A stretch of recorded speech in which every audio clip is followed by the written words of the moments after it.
Hey everyone, today I'm making lobster tails. So as you see, I'm pressing on the stomach of the lobster to expose the meat. I had already cut the shell in half, and then you want to gently pull the meat out of the lobster.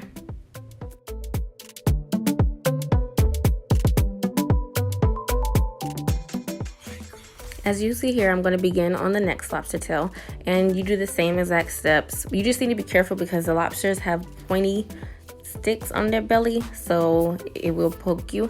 And then as you see here, I had to get my sister to help me with the rest of it because it did get pretty tricky and hard for me. But if you need help, don't be afraid to ask for assistance.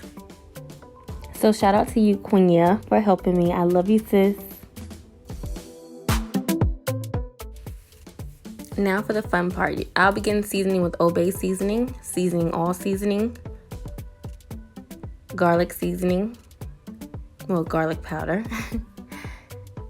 then sea salt, and Creole seasoning. I'm going to use the Old Bay again because I figured it wasn't enough, and I used some more garlic powder as well because, lobster tails need a lot of seasoning, and I added some crushed red peppers. You're gonna need half a stick of butter, and you just want to melt it. Once the butter is melted, you can add chicken bouillon or any bouillon of your liking. Then I added 4 bottles of water. You're gonna see me add 2, but I ended up adding 4 bottles of water. So now you're gonna begin placing the lobster in the water. You just place it in there.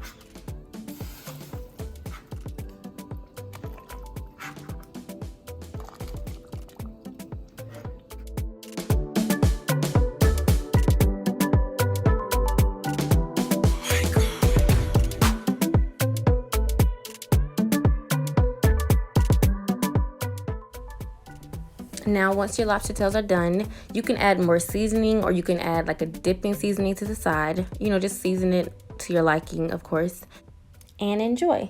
Thank you guys for watching. Please like, comment, and subscribe. Also, you can leave suggestions to other videos down below for me. I would definitely take them in consideration. Thank you guys.